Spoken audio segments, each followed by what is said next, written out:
Testing, 1, 2, testing, 1, 2.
Good evening, everyone. I'm calling this meeting of the Plan Commission to order at 6:34.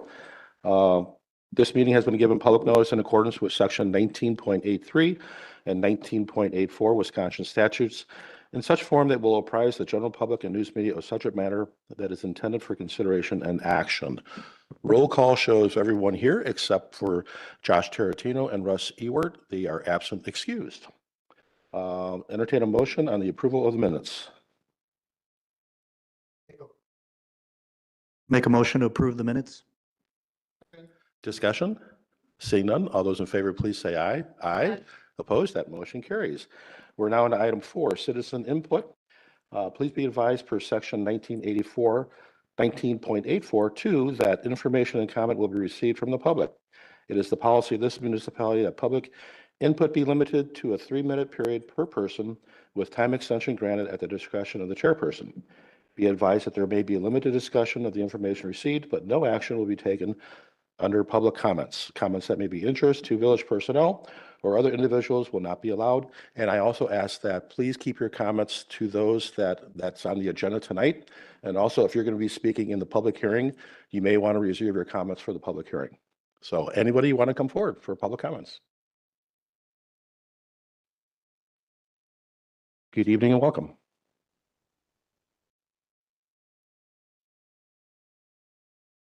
Okay, hey, I got it. Here.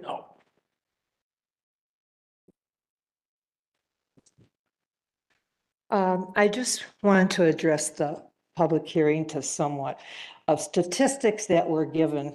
I drove around and I think we better be very careful about these units. It don't matter if a person's 46 years old, they all grow up and then they become 46 and then they want to buy a home, okay? So that's how it goes.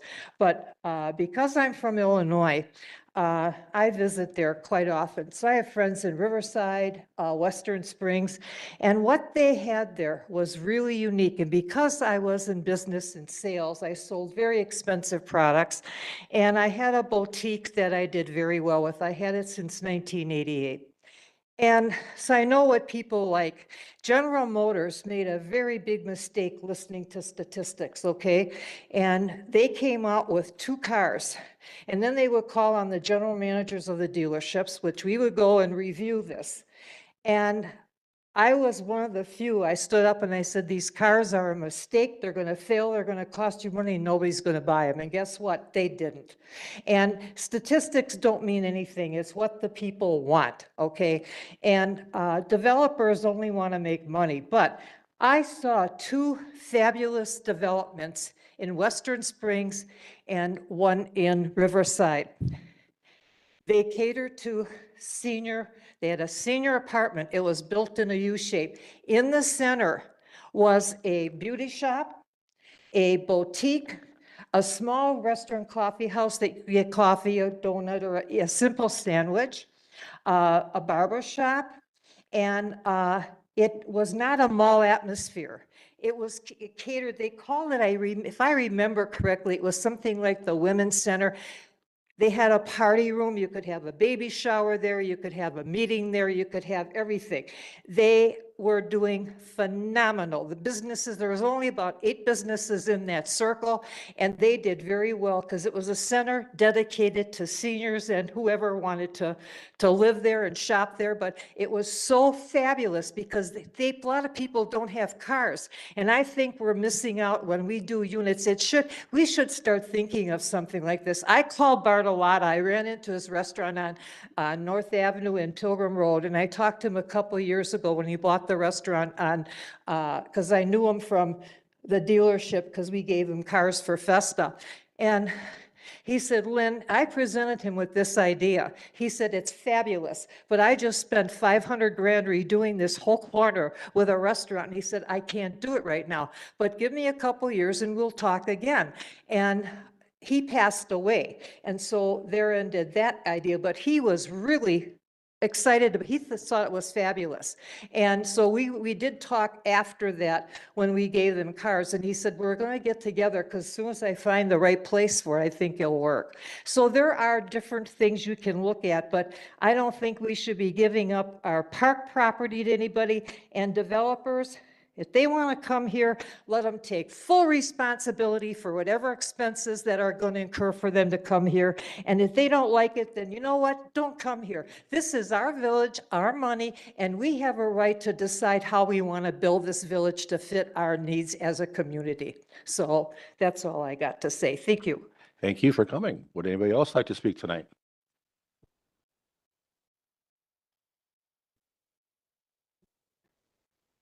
Good evening and welcome.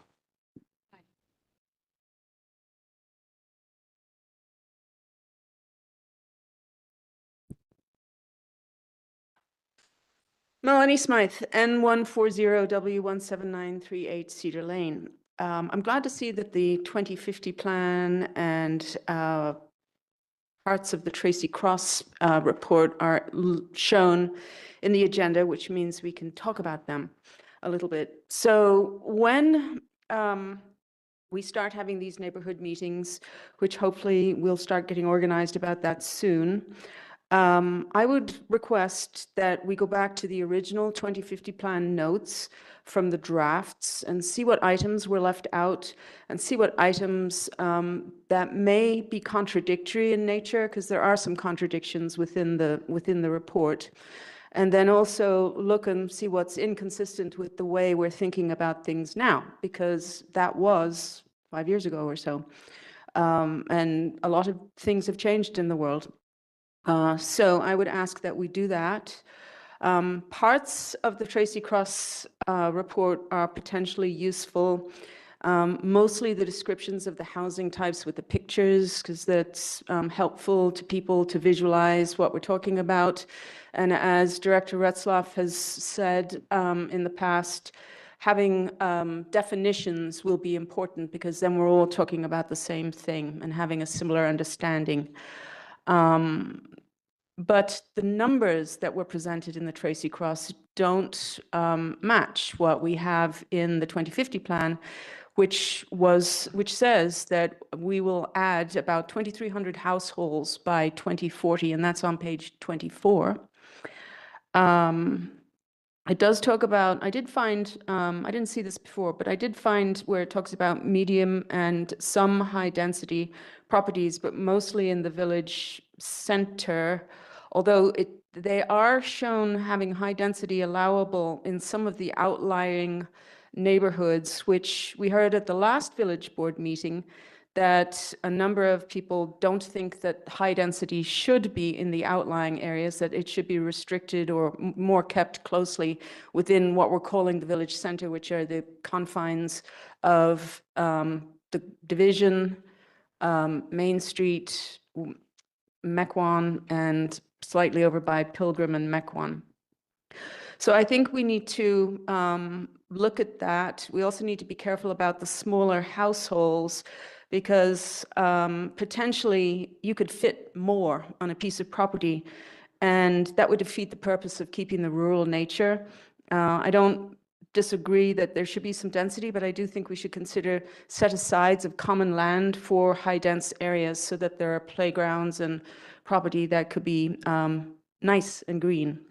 The last thing I'll say is, what was the effect of the senior housing being added over the last 10, 15 years on the average age? Because I think that may skew some of the numbers that we've seen in some of the reports, but we don't know.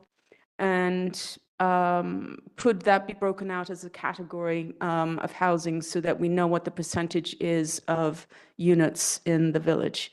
Thank you. Thank you. Would anybody else like to come forward to speak? Good evening and welcome.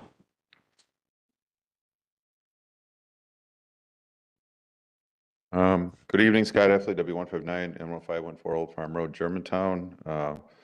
Short 3 minutes here, a little history. When the 2050 plan was being discussed, I was here in 2022. I suggested numerous times that COVID changed the way people live, work, and play, and that I wanted the village to survey the residents to see if their thoughts had changed from the 2019 survey, which was done before we started putting the 2050 plan together. My ideas were shot down and poo-pooed by our community development area, because as I was told, we know what the residents want. Interesting. So the 2050 plan was obviously on a pretty fast track to get through, because we had plans working with developers with what we wanted to do. Again, it was published, and then we had all these areas that were labeled as allowable or desirable. They're everywhere in all those pages. While it did spell out this neighborhood information in a pretty detailed way, there was no real meetings that were said, we're going to definitely do this or definitely do that. It was just suggested, and we haven't done any of those. So the plan, in my opinion, is still incomplete. And it has become kind of a battering ram for developers to say, well, you guys said in your plan that this is desirable and allowable. Let's do it. Let's do it. It's in your plan. It's in your plan. Well, I don't know that that plan was fully vetted, and that's the concern I continue to have. Moving on to the Tracy Cross report, that was paid for by Washington County. The village didn't pay for that. Washington County pushed that because Josh Showman wanted next-gen housing in Germantown if we could do it. So they paid for the study. And, you know, I was there where there was 2 Joint Plan Commission Economic Development Committee meetings. I was there with all you people in early 24. And, you know, they didn't go well. There was a lot of questions. The Plan Commission was not sure about the information. I wasn't sure about it. And I think the assumptions were about a market area. There was really no Germantown-specific information in that Tracy Cross report. You really have to dig for it. That's not right. We were lumped in with, I don't know, Eastern Waukesha County, Ozaukee, Milwaukee. I mean, we're not those places. We wanted to know what is going on here. That was important. To her credit, Trustee Pieper asked for Germantown-specific data to help us plan, but to my knowledge, it was never provided by Tracy Cross. They're probably a fine organization. I don't know much about them. They're thought of well in the business world. Give us what's specific to our organization. I can't worry about West Bend, honestly. Concerned about it, but I mean, it's Germantown. I can't worry about Cedarburg. I can't worry about Mequon. Wauwatosa, I mean, okay, they're out there, and I'm in all those communities. I'm worried about this one. So, you know, if we say, well, Tracy Cross said we need 1,000 units, based on what?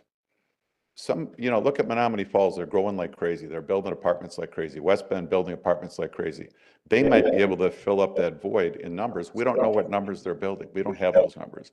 How many apartments is West Bend building? How many are they building? How many of these other people building? I think that's the only way that we're going to actually know what's going on here. And final thing, just remember in the 2019 survey, now I asked for one in 22, never got it. In 2019, 71% of the residents said they do not want multifamily housing. You know what? Maybe if we did one in 22, they might have given you a different answer. We'll never know. Thank you. Thank you. Would anybody else like to come forward and speak? Good evening and welcome.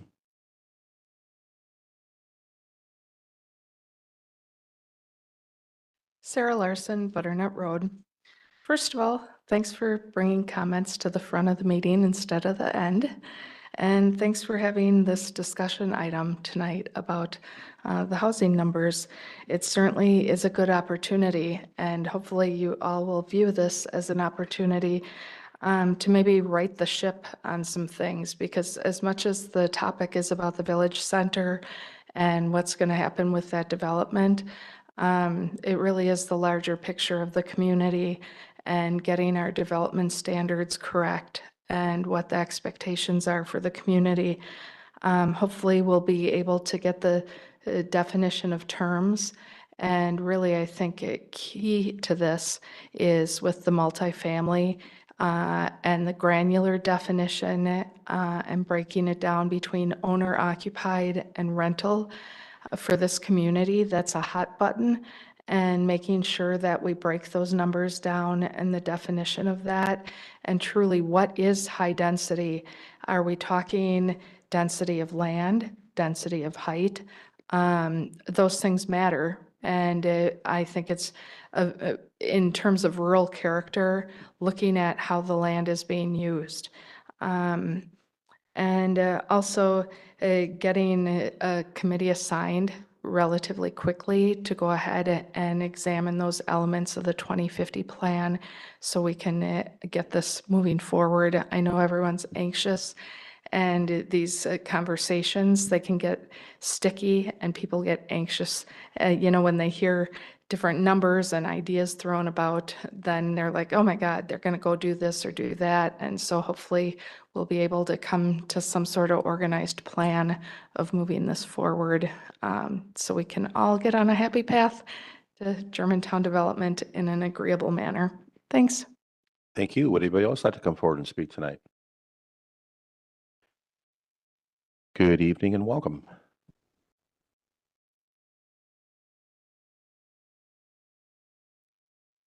David Baum, North 128, West 124, 42 Highland Road.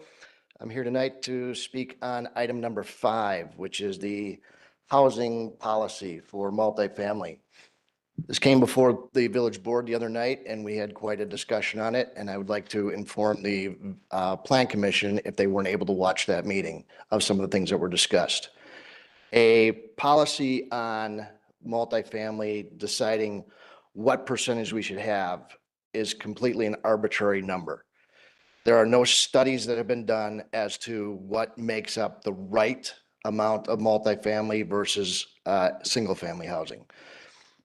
What the multifamily should be is a tool for the planning department to use.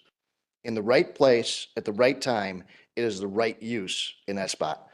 We had discussions at Plan Commission about Highway 145 and the Friends property, where they wanted to put 400 units in of an apartment building.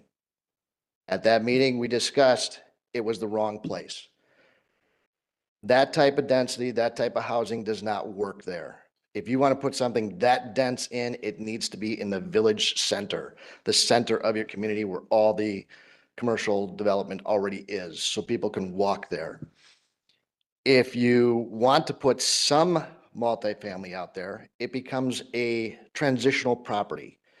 What we talked about at that location was industrial along the railroad track, single family west of 145, and something needing to be a buffer. That is what multifamily should be in those locations. The right tool for the right place, the right time. Further, if you are to fix a number, what happens if a village center property gets developed like we're proposing, and it stimulates another development to rejuvenate their property? They would tear down their development and want to build something new that keeps in track with what is being proposed, the village center. However, if we are already at that magic number of whatever percentage somebody sets, that development shuts down. We can't go above and beyond, so we can't rejuvenate a dilapidated, old, tired property. Why are we having problems with multifamily? It's because we have so much old stock in this community. We have nothing new. The last new one we developed was Saxony Village, and that was 8 years ago. That is the only property in this community that has the amenities that people are looking for today. What we have are old stock developments that are catering to the economically challenged residents of the community.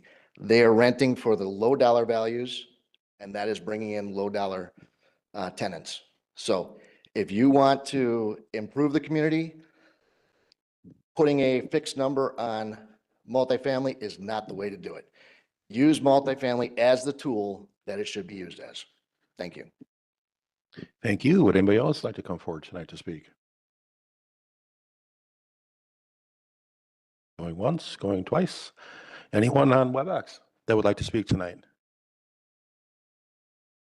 Okay, thank you very much. Oh, We're the moving- only one on WebEx is Administrator Krecklow at this time. Okay, Administrator Krukla, would you like to speak tonight? I'm joking. All right, we'll move on to item A, discussion of potential policy on the amount of multifamily housing development in the village of Germantown. Discussion only. And Trustee Baum did mention that we did talk about this at the last village board meeting. It was a very good exchange of information. I learned a lot. I'm sure my fellow colleagues on the board learned a lot. Certainly the community learned a lot based on some emails that I got from folks and phone calls. But what I'd like to do tonight is just, again, continue the conversation that we had at the last Plan Commission meeting. Talk about what your thoughts are, what your feelings are. We're going to listen to Jordan. Director Resloff is not here tonight, so he will not be participating in the conversation. Jordan will share some things about what we talked about at the village board meeting. So we're going to have a conversation, and then from a next step standpoint, it'll go back to the village board. And I hate to do this, come back to this group to set a policy or a resolution with a possible range of percentages or not, according to, Trustee Baum mentioned that, which I don't agree with, but that's okay. But I would like to continue the conversation. And we had great conversation a couple of weeks ago, great conversation at the village board meeting, and I want to continue that. So I'm going to turn it over to Jordan at this time.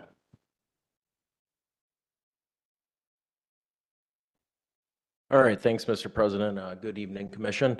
As you mentioned, Director Etzloff is not here, so he did provide a bullet point list of some takeaways from the village board meeting. I believe Trustee Baum also touched on some of those. I'm actually going to run through those for those that weren't present at the board meeting last Monday. And with the quick turnaround time, I don't believe there's been much information or other data outside of the 2050 plan and Tracy Cross study being included in the packet in terms of being researched per se from last Monday till now. So just to give you a little bit of a rundown from village board meeting on May 5th, one of the main takeaways from that was to get the Tracy Cross study involved and have all of you read it or reread it, let's say, and have that be a discussion point. I heard it thrown around a few times already, so that's been included in the packet.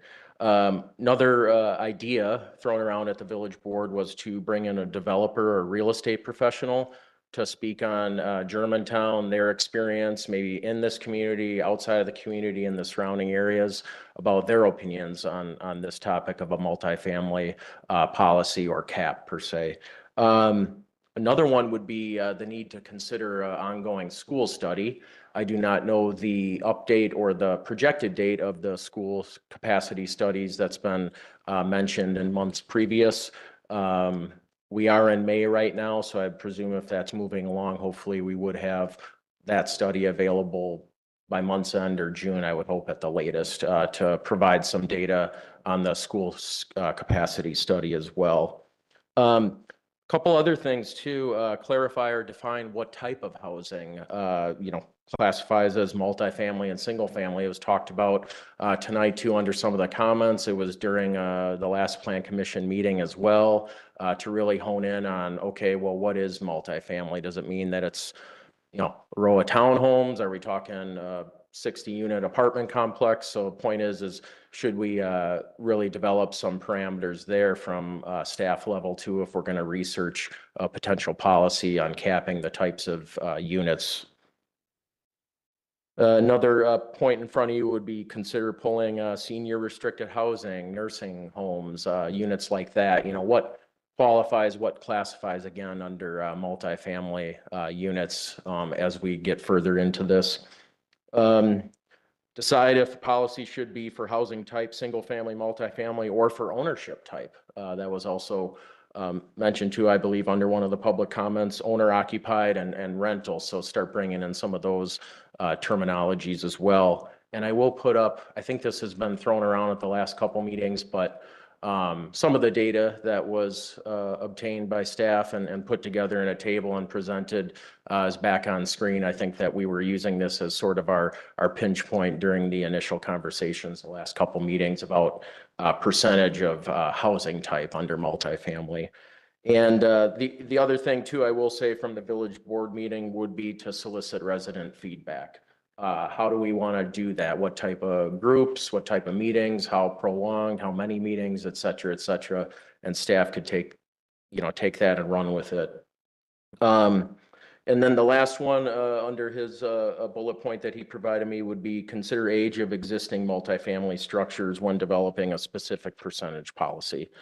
A couple staff then suggested tasks, and we can get into it more as the commission talks tonight, but some of it would be just conducting some ground level inventory outside of the census data, right? So the census data is there, it's pretty solid, but staff could also do some research in and of itself to present and make sure that the numbers under the Census Bureau are actually accurately reflected compared to our records at the village. Some of the other things to develop imagery with those definitions to better explain types of structures, multifamily structures. You can see it in the Tracy Cross study in terms of the imagery and product. And then I think a couple more would just be gather, prepare reasonable, accurate cost of community services when comparing different types of residential housing. And then it goes into answer which type of housing is more impactful on schools, police, fire, et cetera, and what type of housing generates more relative value and property tax base. So those were some suggested staff initiatives, but you know, with that, really staff doesn't have any additional information to present tonight compared to last Monday. So what we would want to do is, as you mentioned, Mr. President, is have the commission talk about it since the last Plan Commission meeting, given what's happened since board last Monday, and then potentially develop some direction for staff on what types of studies, what type of internal research we're going to do to keep this moving, and then come back to board and ultimately Plan Commission, of course. So with that, I guess we can get into the discussion and then go from there. Great, thank you. Appreciate that. A lot of information. I never thought we would, this a simple thing of fact finding, doing a baseline in terms of where we're at, in terms of owner occupied and multifamily would mushroom on us and get legs because like peeling layers of the onion back, there's a lot of information out there. I've got a lot more questions based on the data. A couple are, you know, based on the demographics. It would appear we're an aging community. Is it because we have, is it because we truly are an aging community, or is it because we have a lot of retirement communities in our neighborhood? I don't know. I think a key metric on that would be reaching out to the school district to find out, are they seeing their enrollment go down? Are they seeing it flatlined? Is it going up? I know when I was on the school board, we had approximately 4,000 students at any given time. Then we started seeing the declining enrollment numbers. I know it has ticked up. I'm not that very close to it right now. But if we're not an aging community, you would presume that the enrollment numbers would be ticking up because young families are coming in our community because of the great schools that we have. And I think we would all agree with that. Or is it because we have retirement homes? I don't know. Do we need to do a study in terms of a benchmarking study to find a baseline in terms of our peer communities on retirement homes? I'd rather not do that because it's just going to extend this whole conversation, which I don't think we need to do. But if the commission wants to do that, we could certainly have staff just do some cursory fact finding out there to find out where do we fall in line of our neighboring communities in terms of retirement communities. And if we are above the baseline, possibly that could be a reason why we're a older community. I did like what a community member mentioned tonight, get specific information on Germantown from a housing standpoint. What do we need? So I would like to talk about that tonight, and along with the other things that staff made recommendations on, which I think is great. So I'm going to open up for discussion right now. What are your thoughts, commissioners?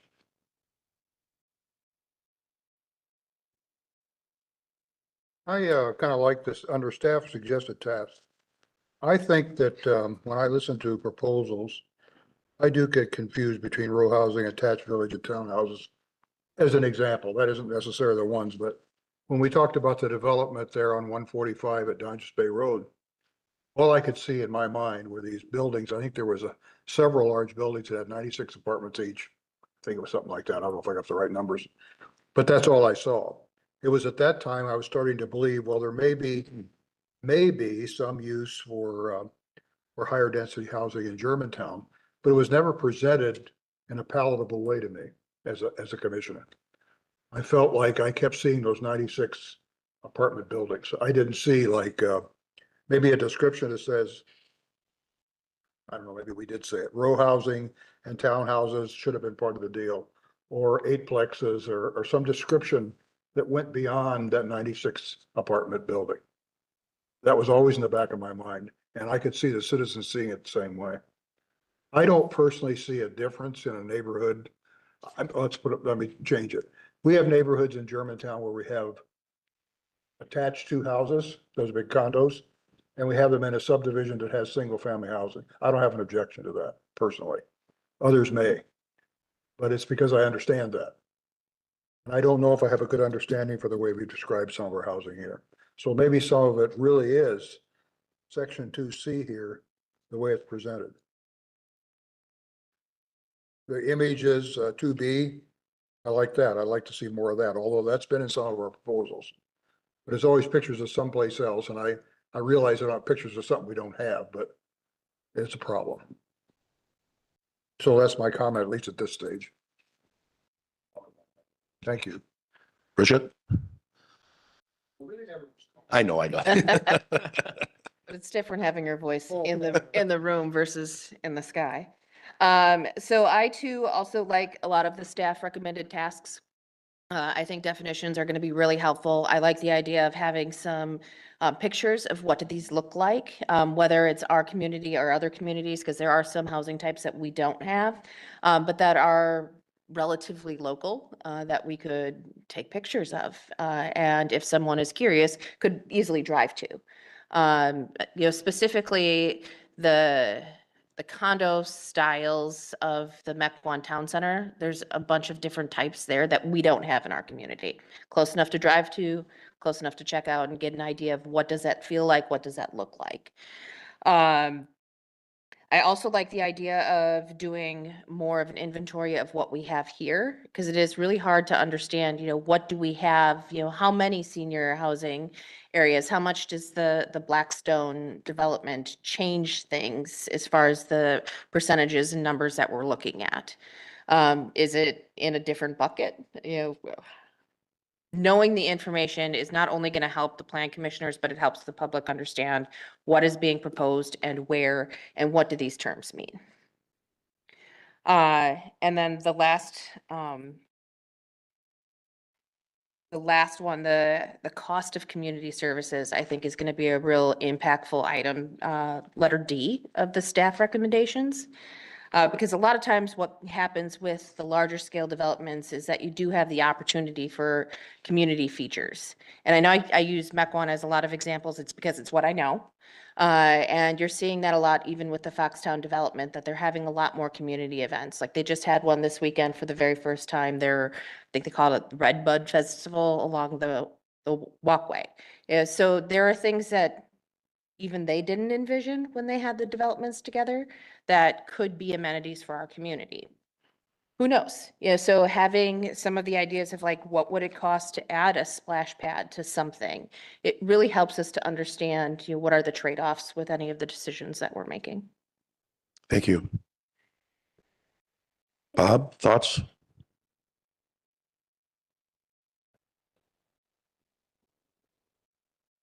I note that earlier when we had this discussion, there were 2 reports that we were on hold or waiting for from the school district. And I know they gave dates as to when that information might be available, but I haven't heard anything about it since. So do we have that information now, or do we know when that will be available? If I'm not mistaken, the capacity one, I think the loose date thrown around a while ago, I thought it was late April, early May, and here we are, May 12th. So hopefully forthcoming. Okay. The second thing, I struggle with comments that community members make when they indicate that Germantown's not growing and we can't support these developments and growth, and look at Menominee Falls is growing, they can support it. When I see information that says we're at a 97% occupancy rate, how are we going to grow? I mean, if we're not going to develop anything to allow people to come out here, the only way we can grow is to have somebody come out and pull a single family permit to build a new home. I mean, how many lots are available outside of a development for somebody to do that? The average housing price median is $356,700 per this report. I would find it difficult to believe that a family could come out here and begin building a home in Germantown for 356.7, buy a lot, put a home on it, landscape it, develop it. With cost of construction right now, I don't think there's any way you can build a new home on a lot in Germantown for 356.7. I'd also be interested, and maybe you guys already had this information, is what's the available inventory? We're 97% occupied, but how many homes are on the market? The other thing, as I noted last time, Germantown seems to be on the higher side of average household size from that list of communities. We are at 2.43 members. A lot of those communities that had higher multifamily housing, as you go down through there, were much lower in terms of the number of family members per household. Again, the higher the household income, obviously, the higher the single family ownership was. And if you go down through that list, the communities that had the highest median income also had the highest number of members per household. I mean, almost, you can go down the list and sort it by median household income and calculate it, and you'll get all of those communities with the highest median household income have the highest size of family members in a house. So I just struggle when we say we can't support the growth. I don't know how we know that without having availability for somebody to relocate here. I think that is. I think that's. I guess I do have one question to what Trustee Baum had communicated earlier, and you had noted you tend to disagree with setting firm numbers as to the type of housings, the type of housing developments that we have, or the type of housing we have. How would we define those parameters? What metrics or benchmarks would we utilize to say we want 30% multifamily, 70% single? Like how would we base those numbers? I mean, I'm not familiar enough with the industry to know whether or not, every community has that set or not, but it seems to me that it would be a little bit arbitrary for us to identify that. But maybe we have specifics that we can utilize to set those metrics. I'm just not aware of them. So almost an example type structure, shedding some light on how it would work. I know other communities have them. So is that essentially what you're asking? Okay. How would we decide multifamily homes we want in Germantown, or what percentage of single family homes? Like how would we benchmark that? Well, I think we did benchmark right here, and this is for the purpose of baselining where we're at in terms of our peer communities. And you can look at the numbers here, and we're putting the mobile home in with a single. So the split is 75-25. Right. I mean, is that our goal? Is that what we want? Or how would we determine what it is that we do want? No, well, a couple comments. I'm reading from page 190 of the 2050 plan, which is page 28 of the Plan Commission packet tonight. Preserving the character of the community and the close-knit community feel is also important. And the way that housing design and develop plays a key role in preserving these qualities and expanding the sense of what it means to live in Germantown. For instance, many community members have expressed their desire to maintain Germantown's rural character, especially in certain neighborhoods and parts of the village. However, others have expressed that developing smaller housing or smaller lots would make living in Germantown accessible to younger people and families, which I support. Diverse housing choices are also important for Germantown's economic development, allowing the workers that earn their livelihood in Germantown the opportunity to live in the village as well. Finally, a diverse housing stock can help ensure that living in Germantown is accessible to residents of various income levels and family sizes, which I support. When I ran, one of the tenets of my election was lower the tax burden on you and me and others in this room. There's only one way to do that with smart growth. Is it through additional multifamily homes, additional single-family developments? I think it's a blend of both, because we need that revenue coming in to get the increased revenues for both the village and the school district. I do not support a TID for residential development. I supported a TID for business, light industrial manufacturing when I was on the school board. But we need additional growth. The last village board meeting, we had a discussion on the bonds. Then the village board approved spending millions and millions of dollars to, quite frankly, pay the bills. We do know that we've got a public safety building coming down the pike. You're looking at about $20 million. Where are we going to get that money from? Are we going to do another bond, increase our taxes? More than likely, but in order to lessen that burden, if we had additional development and growth in the community, that would be a win-win for everyone. So that's why this conversation is so very important to our community. We need additional growth because let's say we have no growth. We have a need for a firehouse. We have a need for a police station. The only way to pay for that is increase taxes, and no one wants to do that. And referencing your comment about the 2 reports from the school district, I'm looking forward to those reports. And you know, I have a background from a school district. We have a very good relationship with them. But I will say that if those numbers come back that they are at capacity, we really need to have a conversation with the school board about appropriate next steps. 450, whatever the number was, high density housing for Village Center. That was the wrong thing at the wrong time because of the impact that would have had on MacArthur.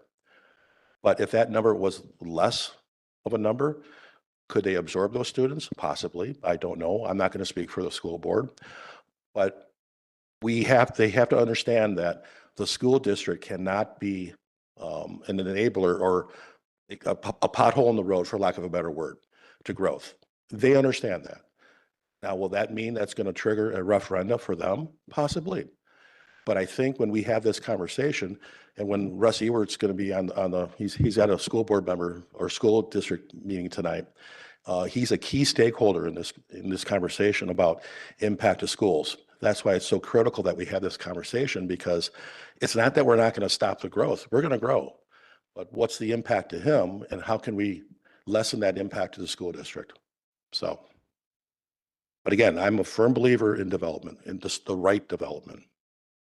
And to Trustee Baum's case, at the right time, we need it. Commissioner Warren, your thoughts? Thank you. So I'm a numbers guy, but there's a time and a place for the numbers. I take a look at, we're talking about perspective, definitions of housing, policies, resident feedback, ground level inventory, image inventory. So we do that. We spend a lot of time and resources doing that. And then we come up, we put it all in a bucket, and out comes some magical number that is supposed to give us the goal, and Bob talked about it, some number that we're going to target.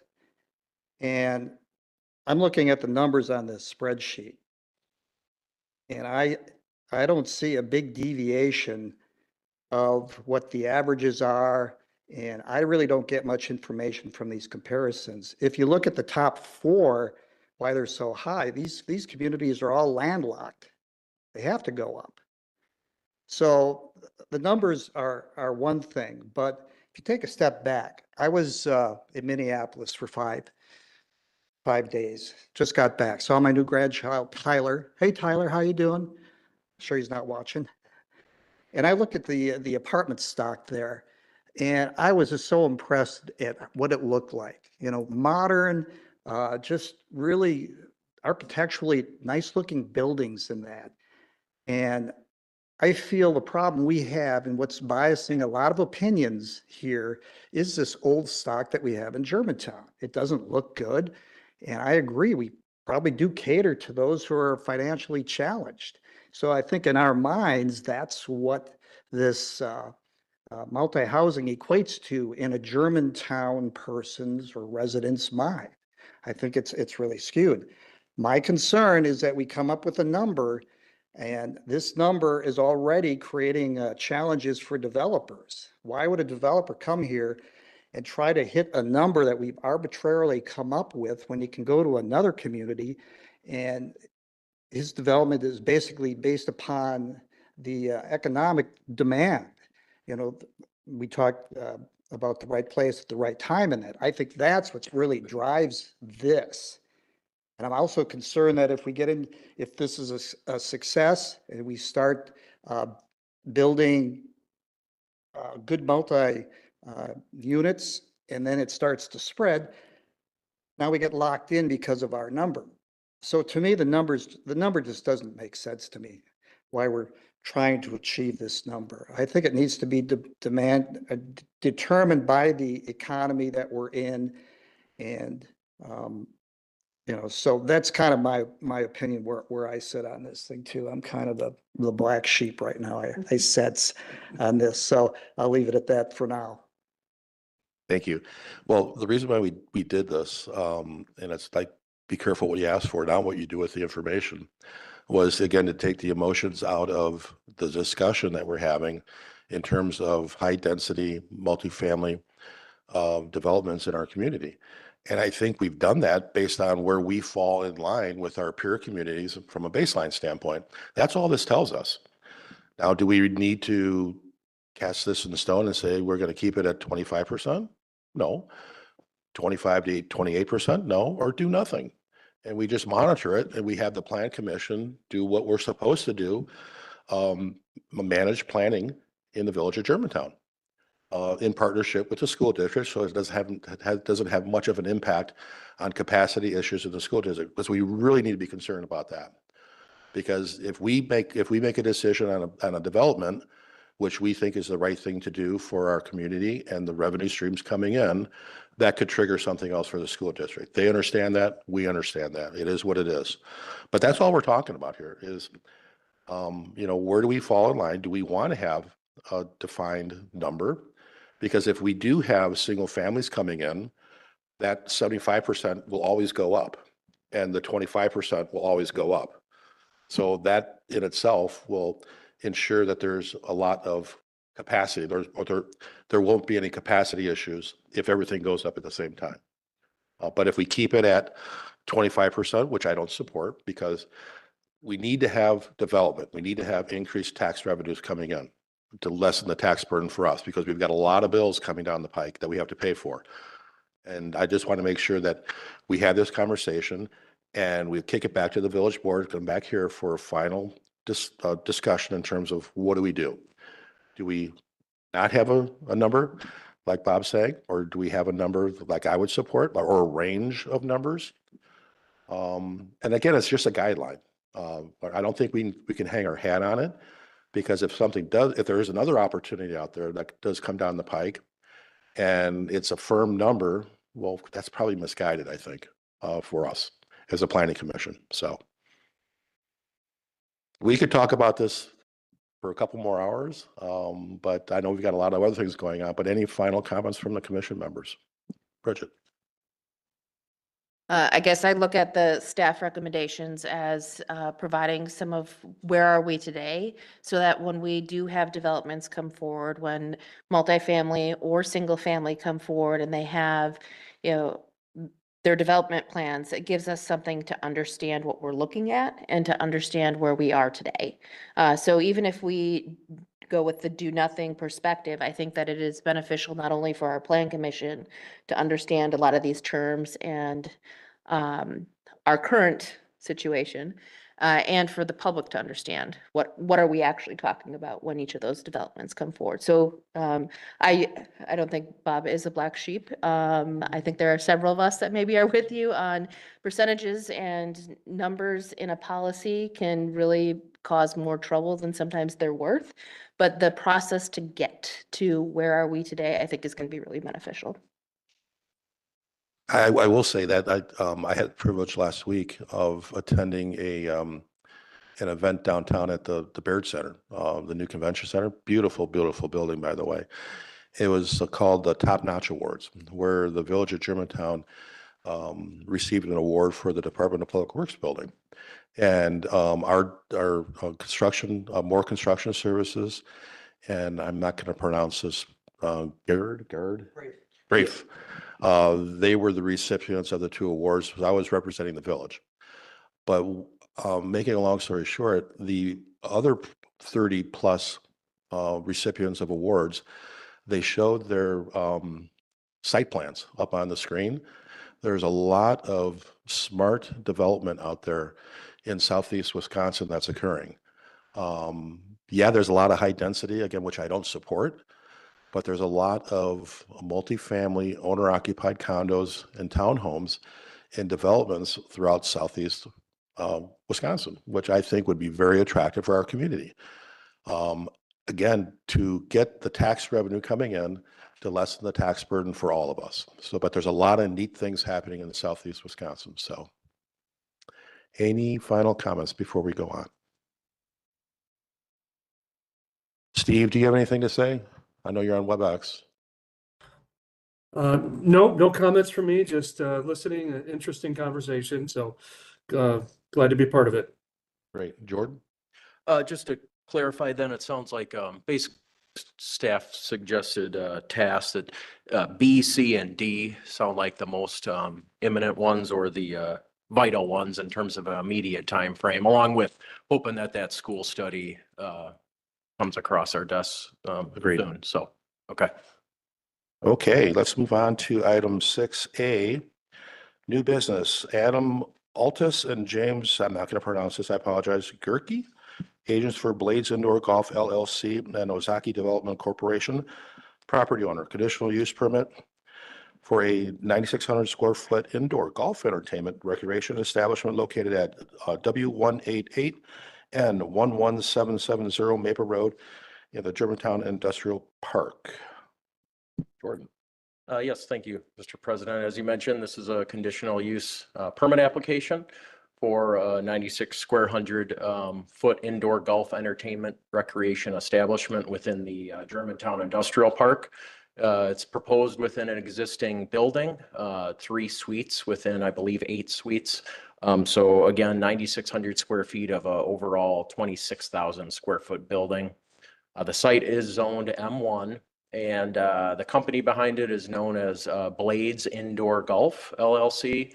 And you saw it in the packet, but basically the 96 square feet is to be comprised of 8 golf simulator bays, a putting green, office space, restrooms, and a front desk area where you would find the customer traffic coming through. Open weekdays and weekends, and they are proposing a traditional beverage cart instead of a bar. So a beverage cart would be maintained with an attendant to give you that feel of actually being on a golf course.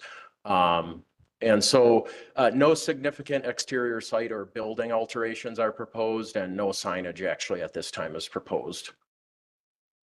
The floor plan, again, 9,600 square feet, showing the golf simulator bays and the putting green there. And some 3D renderings that the applicant provided just to give you a feel of how that area would be built out within the building. So with that, a couple staff comments. This is an M1 district, so this use is traditionally permitted under like a B2 district, as you see with Sticks over by Life Church. However, in the M1 district, we do have a clause allowing commercial activities permitted within the B2 district to be permitted in M1 with a conditional use permit, provided the Plan Commission finds it to be supportive and compatible with other industrial and business park uses. So that being said, this is similar to probably others that you guys have seen predating me. We've had some martial arts proposals. Elite Soccer was a prior one, and also a fitness center, Carter Schmitz, that were granted CUPs within the M1 district. So with that, the staff recommendation would be to approve the conditional use permit for this facility located at 11770 Maple Road, subject to 9 conditions listed in the packet, one of which most notably would be for the applicant to obtain an alcohol beverage license for that cart. So with that, this is a public hearing. I could take any questions. The applicant is here tonight to give a little brief introduction and answer any questions too about the actual operation. Thank you. Questions for Jordan or the applicant before we go to the public hearing? No? Okay. We're going to go to a public hearing now. Notice is hereby given that a public hearing will be held before the Village of Germantown Plan Commission at the Germantown Village Hall located at N112 W17001 Mequon Road, Germantown, Wisconsin, and virtually through the WebEx platform on the following date and at the time noted below, Monday, May 12th, 2025 at 6:30 p.m. or later.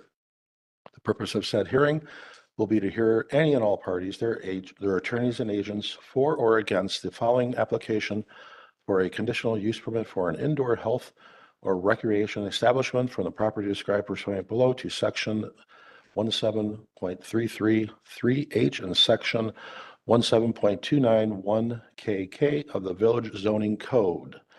Applicant Adam Atlas and James Gerke, agents for Blades Indoor Golf LLC and Osaki Development Corporation property owner, and property address W188 N 11770 Maple Road.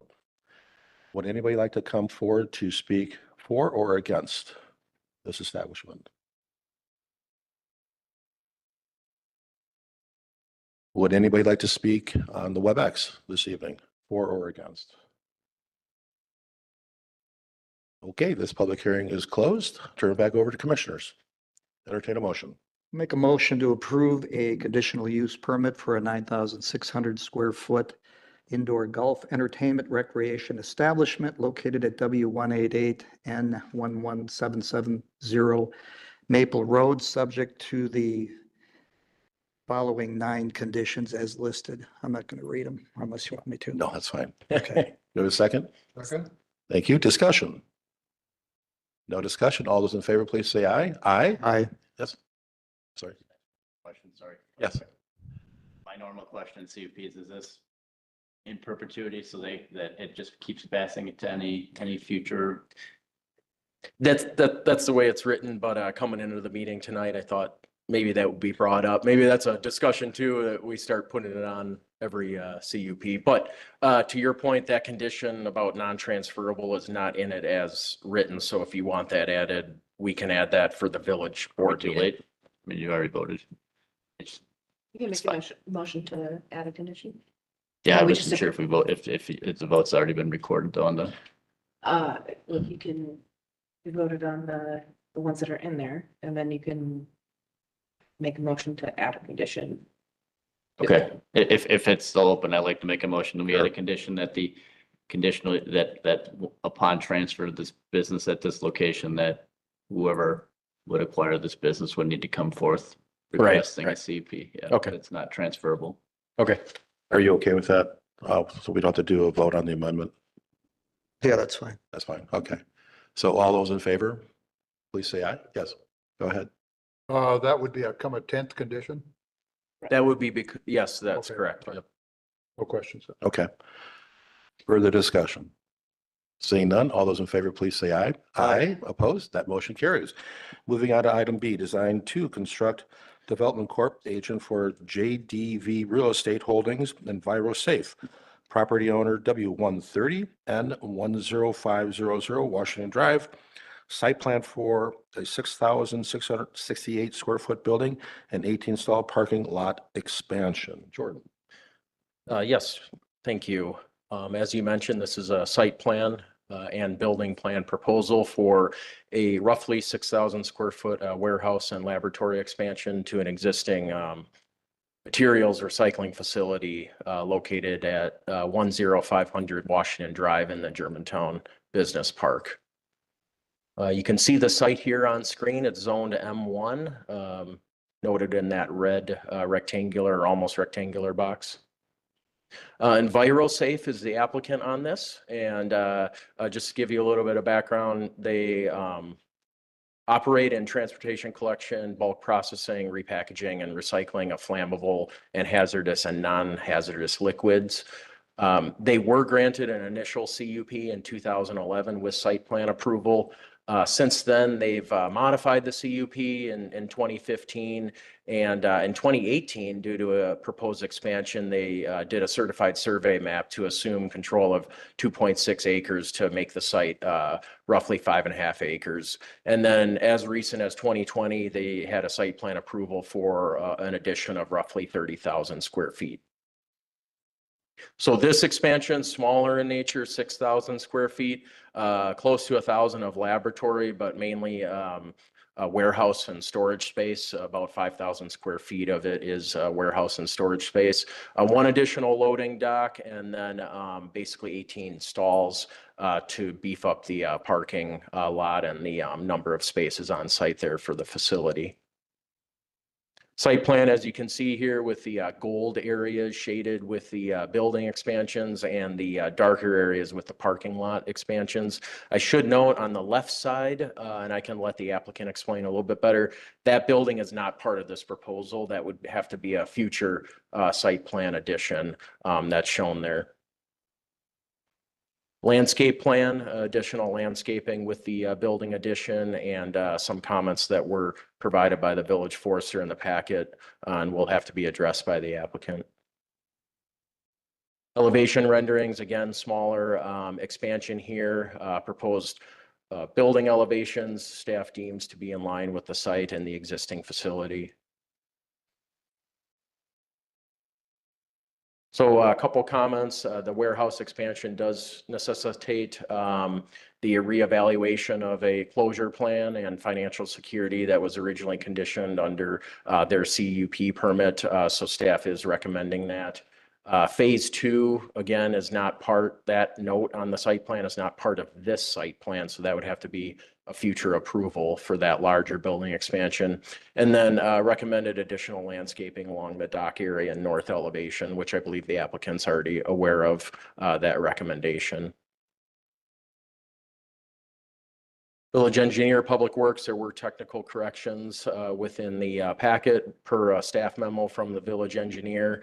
The applicant's in receipt of that, and we'll have to address those comments prior to building permit and final acceptance of the plans, the construction plans. That being said, the recommendation by staff is to approve the site development and building plans for the 6,000 square foot expansion of EnviroSafe at the location depicted with the 8 conditions in the packet. And I do see that there's a couple representatives from the business and the consultant team to answer maybe engineering related questions, but that's all I have.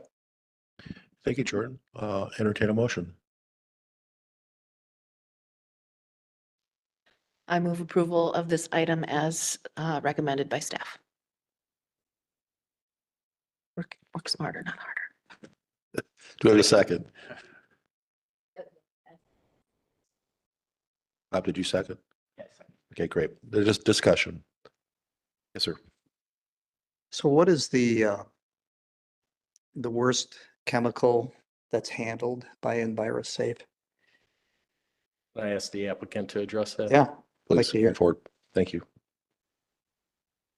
And I see your record, you've successfully operated since 2012 without an incident, and I'm not sure what an incident would be. I'm just trying to get a handle as to what the worst chemical is, and then is this addition specifically focusing on that chemical, or it's just generally across the board what you're doing now? Generally speaking, we deal primarily with flammables.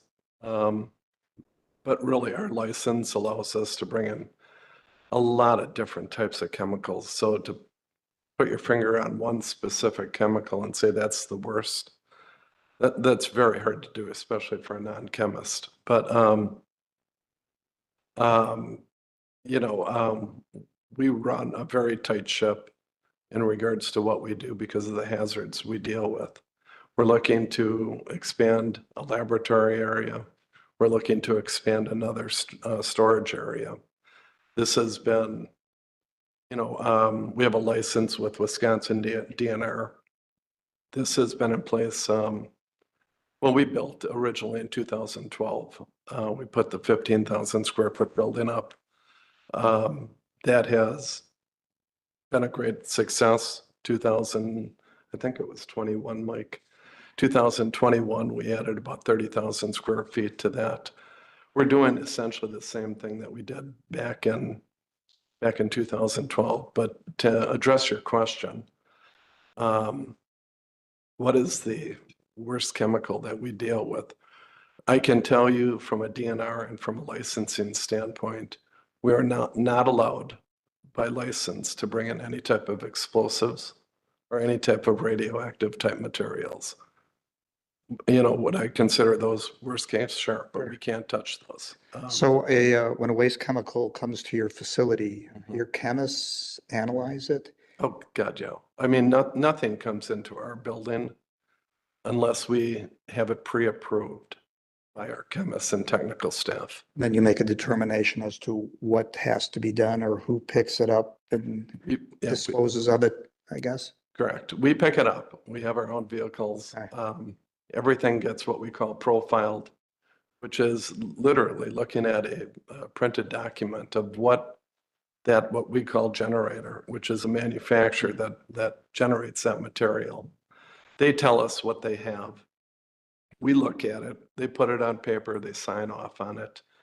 We pick it up, it gets analyzed once it gets received, and we verify that it is what they say it is. It's basically a manifest, right? Well, the manifest is our shipping document. Okay. Yeah, but once it gets received inside the building, then we pre-qualify that material and see if it meets the specs that the original manufacturer generators stipulated that they were going to be shipping us. If it is, then we process that material, or it goes into a specific area. That sounds pretty controlled. You guys are doing an extra step just to make sure what they say is in here is in here. Yeah, by all means. And the laboratory is being expanded because it's from a business standpoint, it's just warranted where we have to expand that area. Sure. So. Thank you. Jordan, any fire department, any complaints, or I think you noted that. No complaints that staff is aware of, but under the conditions for this, we are recommending that the applicant reevaluate their spill containment and control plan and have it be accepted and approved by the fire chief. Okay. So You guys are good with that? Oh, good, yeah. Okay. I mean, it's again, you guys have to remember, we're regulated by Wisconsin DNR, we're regulated by DOT, we're regulated by EPA. Our industry is just a heavily regulated industry. We dot our I's, we cross our T's, we do it right. We love being in the community, and everything is handled the way it should be. You don't want any more regulators involved? No, I don't think we do. All right. Thank you. Okay, you bet. Further discussion? Yes, Bob. Sorry, you can answer this from there. I've focused especially on companies like yours, asking this question when there's hazardous materials involved. I can't recall if you've been in since I've addressed this, but is the village listed on your pollution liability insurance policy as an additional insured party? I mean, yeah, could you check that? Because obviously the village doesn't want to assume any responsibility for on-site cleanup, third-party liability to any of the companies around you for any environmental issues. Same thing with your GL policy, flammable, combustible. I don't think the village wants to get sued because they permitted you to But I think utilize. Yeah, it's not governed. Okay. Because we do have money escrow for any type of incident that would take place. Okay. Okay. Okay. Could I make a motion to add that as an additional condition that the village be added as additional insured on their insurance policy if we're not already added? You can add that in. Okay. So I'd like to make a motion to add a condition number 9, that the village of Germantown be added as an additional insured on EnviroSafe's insurance policies to ensure that we are covered for any liabilities the company may. Oh, second. Okay, Great thank you. discussion. Seeing none, Quick all those, question, or Mr. President. So similar to Quick Trip, I believe we did that with Quick Trip. Yeah, right. further discussion? Seeing none, all those in favor, please say aye. Aye. Opposed? Now going back to the original motion, the amended motion, we have further discussion on that. Seeing none, all those in favor, please say aye. Aye. Opposed? That motion carries. Moving on to item C, Robert Overmeyer, property owner, certified survey map application to combine 2 existing parcels into 1 parcel totaling 53.8 acres. property located at N144 W12531 Pioneer Road in Rural Preservation District. Jordan. Yes, thanks. This is the last case on the agenda, and as you mentioned, it's a certified survey map to combine two existing parcels, which would total one lot of roughly 54 acres. Location is actually at the corner, essentially, of Pioneer Road and Wasaki Road. Here you can see the overall shape of the property if it were to be combined through this CSM. The zoning on it is A1 Agricultural District. There is no proposed rezoning with this. It is located in the far northeastern portion of the village under the Rural Preservation District. And again, real quick, one lot certified survey map, combination of two existing parcels. Right-of-way will be dedicated along Pioneer Road and Wasaki Road, which Pioneer Road is under Washington County jurisdiction and Wasaki Road is under City of Mequon jurisdiction. So those right-of-ways would be dedicated to them. We did add in a condition that the right-of-way dedication shall be revised on the CSM to appropriately show the right-of-way dedication to those jurisdictions. So lastly, no new parcels created. You can see the CSM. So no actual development or access is proposed under this. And staff noted in the packet that it does comply with the zoning standards for the A1 district, and also that the village surveyor had some minor technical corrections, which we're conditioning the CSM to correct those recommendations from the village surveyor prior to recording. So with this, staff is recommending approval of the CSM with the 4 conditions, and this would be a recommendation to the village board. So the CSM would ultimately be a village board action. And one last thing, I did ask, I don't know if the property owner is in attendance. We did ask for a little bit more information of the reasoning to the request.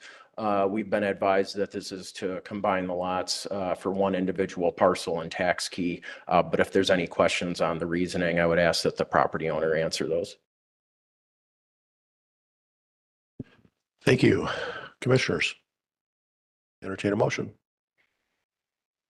I'll make a motion to approve the proposed one lot certified survey map for the Robert Overmeyer property located at N144 W12531 Pioneer Road, subject to the following 4 conditions as listed in the agenda. Thank you. Second. Second. Thank you. Discussion. Seeing none, all those in favor, please say aye. Aye. Aye. Opposed? That motion carries. We're on to item 7, announcements. Do we have any announcements tonight? Steve, do we have any announcements on WebEx? No announcements on my end. Thank you. Jordan. No announcements. Okay, we are adjourned at 7:46. Thank you for coming tonight, and please drive home safe.